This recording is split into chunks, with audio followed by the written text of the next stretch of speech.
大家好，欢迎收看今晚的26分钟见证实录。今年家国无论是在内政以及外交的层面，都发生不少大家关心的事情。在对外方面，联邦政府最新公布的印太战略以及加中关系的发展成为其中的焦点。至于对内方面，今年家国国民其中最切身的问题，莫过于要应对通货膨胀以及生活成本增长的压力等民生问题。进入2022年的最后一个月，即将迎来新的一年之际，我们邀请了总理杜鲁多进行了一次年终专访。总理杜鲁多这一次在列治文的一间华人餐厅内接受了我们访问，当中谈到多个国际以及民生的话题。总理您好，首先多谢您接受我们今天的专访，欢迎您来到卑诗省的列治文。It's great to be back home in BC. It's always nice to be able to connect with people out here. 首先，我想问您的问题，相信是2022年其中一个最切身影响家国国民的问题了，就是您的政府会做一些什么样的事情去处理现实的高通胀问题呢？ Inflation right now is a global phenomenon. It's something that's happening all around the world because of the coming out of the pandemic, the disruption to supply chains, Russia's invasion of Ukraine, which is impacting energy prices and food prices. This is something everyone is having to deal with. And the fact is, Canada is doing better than most countries around the world with it. But that's not a lot of comfort to families here in Canada who are having trouble paying for groceries and paying their bills. That's why we're supporting them directly, whether it's decreasing childcare fees by half, as we have across the country this year, whether it's moving forward on increasing the GST rebate for 6 months for 11 million households that need it, whether it's we're supporting families who can send their kids to the dentist with supports for them. We're giving support to low-income renters.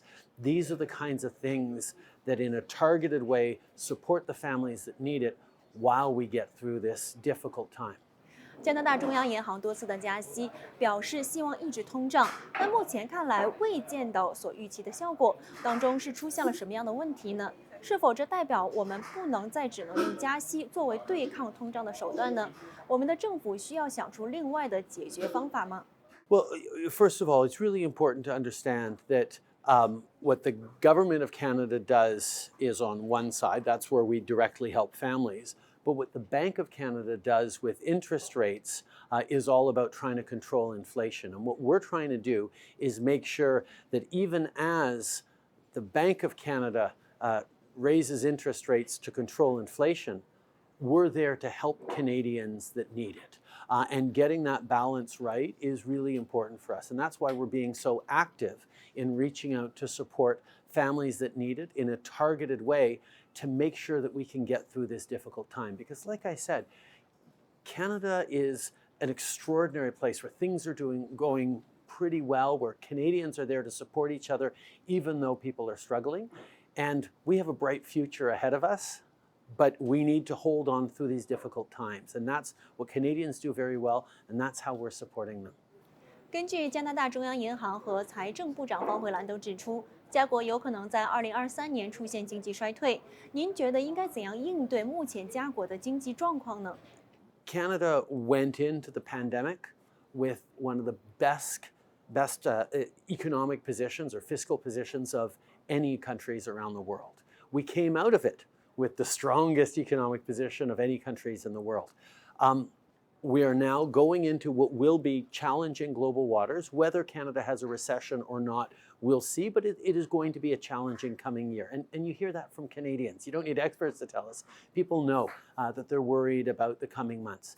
So what we're doing is being targeted and responsible in the investments we're making to help people while maintaining the capacity to support even more if we need it. We know that government needs to be there to support people. It's what allowed us to get through this pandemic and not just get through it better in terms of health outcomes, but in terms of economic outcomes. We came back stronger and faster than most other countries because of the support we gave.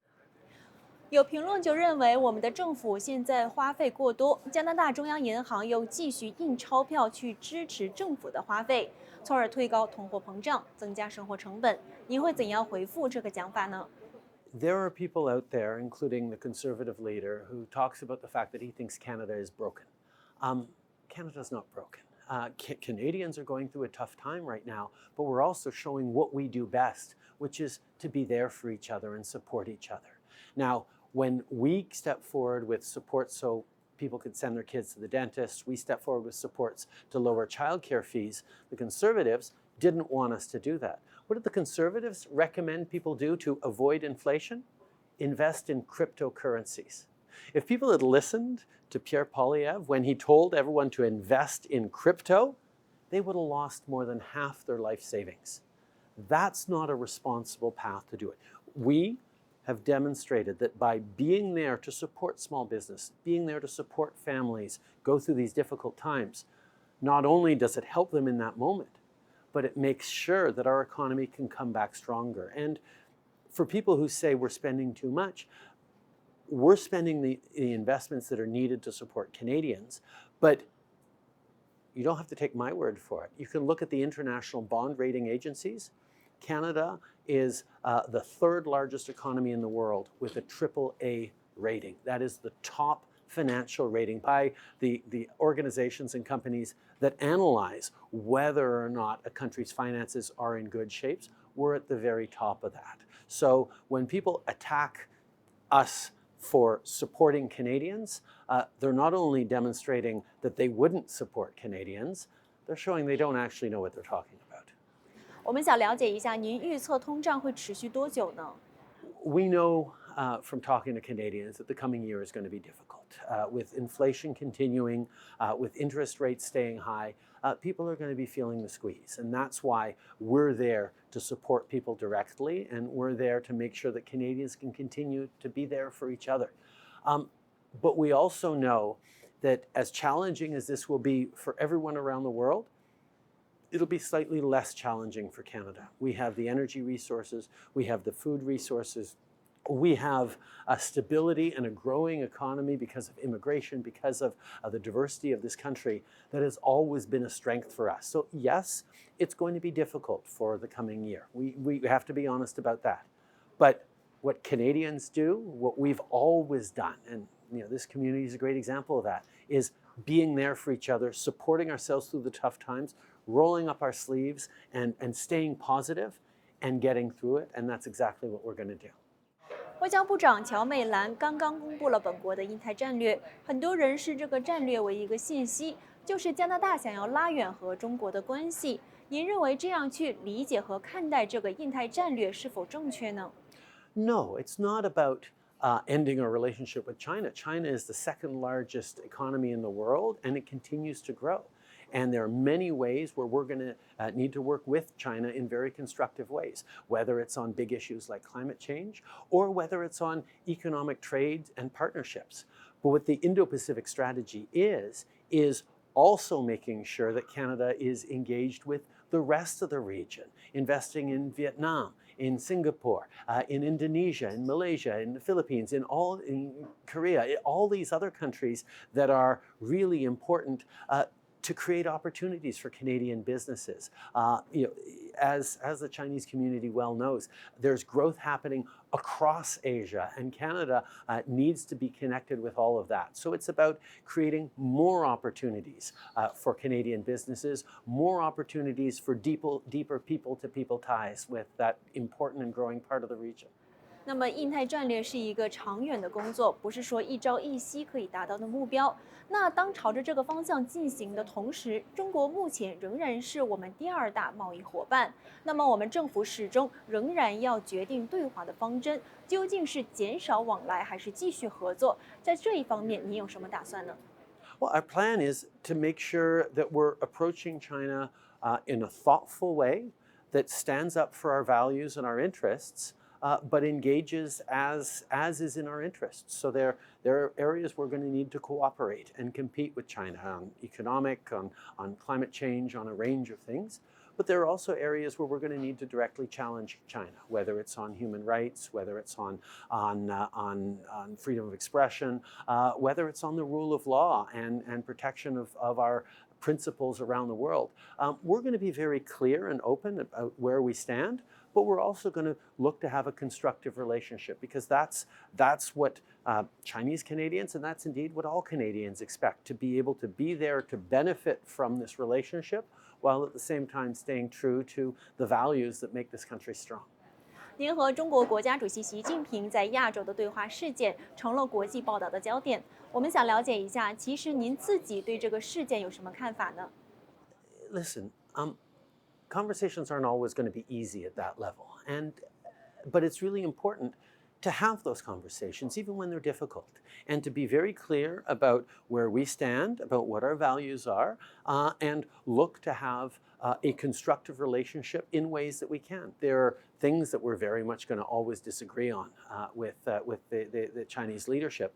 But there are other ways where we can work for mutual benefit. And being clear about that and being strong about our values and our position is something that I think all Canadians expect of their Prime Minister. 有报道说，加拿大一直以来知道目前的法律很难阻止外国政府的影响。你有什么评论？我们会如何改进呢？ I think the world is changing, and we're seeing more and more interference by various countries, not just China, into Canada, whether it's in our institutions, whether it's in our democracy, whether it's in our media. There are lots of countries trying to take advantage of the openness that is one of the strengths that Canada has. And we do have to be continuing to step up in our tools. And we put in place tools that ensure the integrity of our elections, for example, for 2019 and 2021 that had never been brought in before. But we're going to continue to make sure we're adapting and adjusting our tools to keep Canadians safe, to keep our country safe. And we have to remember that when we're talking about interference by China, for example, the first people targeted in Canada are usually the Chinese Canadian community. And that's where we need to make sure that we're supporting that community and defending the values that brought you here to Canada and that make you such extraordinary Canadians from being heavily interfered with by China or by other countries. So this is something we take very seriously, that we work together on, and we build new tools for. 如果整体来说，您会如何形容目前加国和中国之间的关系呢？ They went through a very difficult time due to the arbitrary detentions of the Michaels and due to ongoing concerns with human rights violations in Xinjiang and Hong Kong and other places. And we're always going to be very straight about that. But we also know that there are opportunities for economic partnership that continues. There are opportunities for us to collaborate on issues that matter in regards to our oceans, in regards to our climate, that we should look for. But we have to be very, very clear-eyed about it. China has its own interests, and they won't always align with what Canada wants and needs. And our interests won't always align with what China is trying to do. And the more we can be clear and explicit and strong and firm about that, while we look for areas where we can continue to benefit from the very deep people-to-people ties between Canada and China, the amount of family connections, the amount of business connections we have are always going to be there. And we want to make sure that that works well, while at the same time we stay strong in our principles and values. 了解过总理杜鲁多在改善经济和最新的对华方针之后，休息回来，我们继续会有总理杜鲁多的专访，听听他在其他议题上有什么年终总结以及未来的政策方向。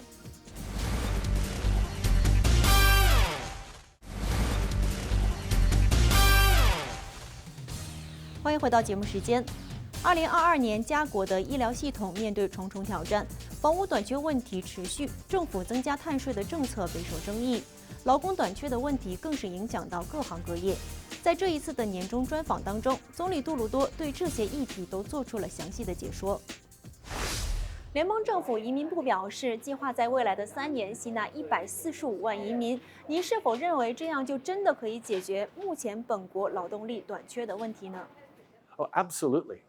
Canada is one of the few G7 countries in the world that is significantly growing its population over the coming years. And it's because we're open to immigration, because we've seen from so many examples that new Canadians coming to this country build stronger communities, build a stronger economy, create more opportunities for everyone. And that's something that it's not just the government that knows it, Canadians know that too. And that's why even as the rest of the world turns away from immigration, Canada is doing more. And that's a good thing.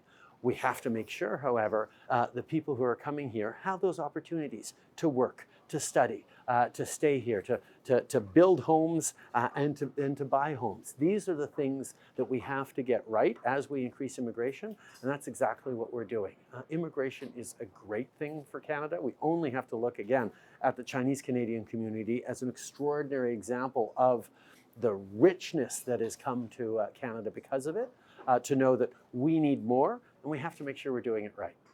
那么与此同时，有人也会担心，就算我们能够达到这个人数的目标，真的有这么多的移民来到家国，那么本国的房屋、医疗、社会服务各项配备又是否有足够的能力去配合和应付呢？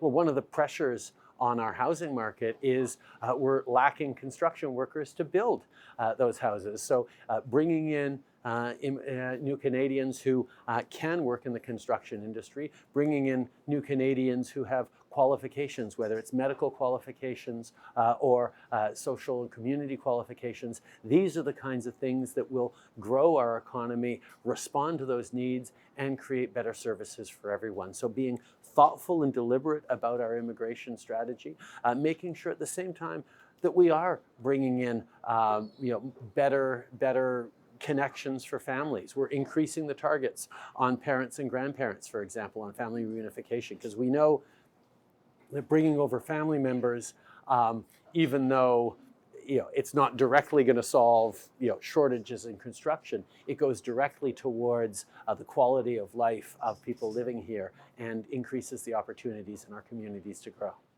那么谈到医疗，毫无疑问，本国目前的医疗系统是严重的超负荷。简单来说，各省府都希望联邦政府增加医疗方面的拨款，但联邦政府就说，各省不能只是依赖联邦政府要求拿钱。我们在这个问题上是否已经去到了一个死胡同呢？您能否找出一条出路呢？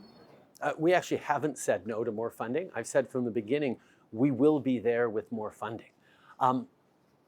But we are saying, as we give more funding, we have to see real results for Canadians. We have to see outcomes. Canadians don't want to see the federal government and the provinces arguing over how to fix healthcare. They want to see us working to actually fix healthcare. And that's exactly what we're doing. I was happy to work with the government of British Columbia to move forward on a number of initiatives that will see better outcomes in healthcare. And that's what we want to do right across the country. So we're going to be there with more money.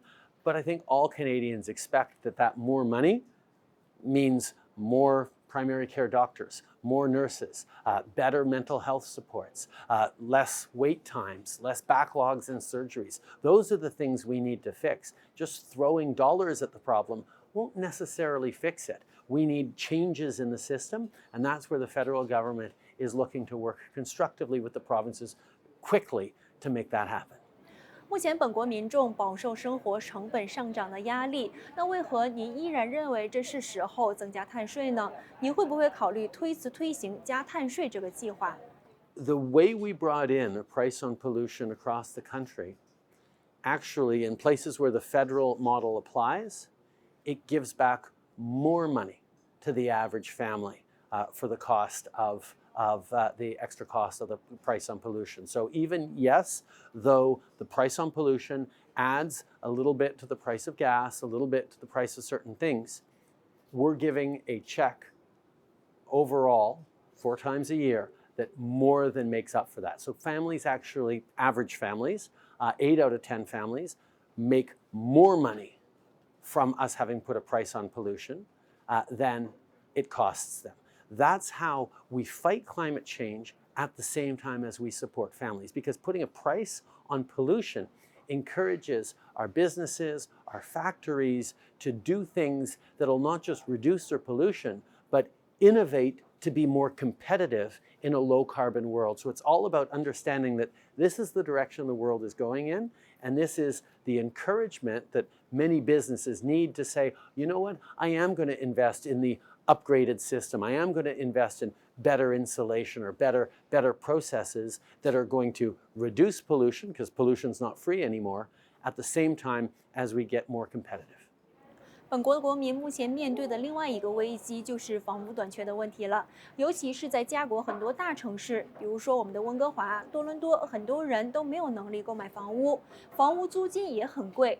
同时，也有人就算已经成为了业主，但现实再没有能力去负担他们的房屋贷款，因为利率是不断的在上升。您可以做一些什么去帮助解决这些房屋问题呢？ Well, we put forward a plan in our last budget on housing that does three things. First of all, it creates a first-time homebuyers savings account, which is up to $40,000 tax-free in, tax-free out, to help people buy their first home.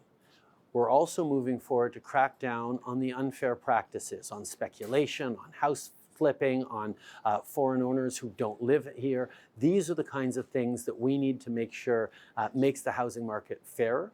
But we're also sending about $4 billion to municipalities across the country to be able to invest in increasing density, make housing starts quicker, build twice as many homes over the next 10 years as they have over the past. And that's on top of programs like the Rapid Housing Initiative that has responded very quickly in converting hotels and building modular housing to respond to the housing pressures. So there's lots to do. We've done a lot. We're going to keep doing more because we know that having a home is one of the basic building blocks for success for anyone. 如今已经到了2022的年尾了，您最大的担忧是什么呢？ Cost of living for families. Families worried about being able to make ends meet, buy Christmas presents for their kids, be able to continue to put good food on the table over the coming year, which is why we're committed to be there to support people. Even if conservatives say we shouldn't be spending on Canadians, we're going to continue to be investing for people. 您回望这一年，您觉得本年最失意和最得意的事情是什么呢？ I think the high point was probably seeing childcare fees cut in half. So many families saw a huge difference, hundreds of dollars, thousands of dollars a month difference because childcare fees have been cut. And what that also means is more women can get back into the workforce, more opportunities for kids to start school in the best possible way. So that's a really big thing that we were able to do, the federal government working with the provinces. Low point, there have been a whole bunch of low points this year. I think the fact that Russia invaded Ukraine and created problems around energy, problems around inflation, problems around food prices for families around the world. It's a terrible thing to see war coming back to our world in that level. And we need to all make sure we're standing strong for our principles and our democracies. 如今已经到了年尾了，您有什么想对本国国民说的吗？ It's a message of being proud as Canadians of the country we've built, of how we've built incredibly strong and resilient communities where people are there for each other, where we support each other, where, yes, we're facing challenging times like everyone around the world, but we have the ability and the means to be there for each other, to support through the tough times.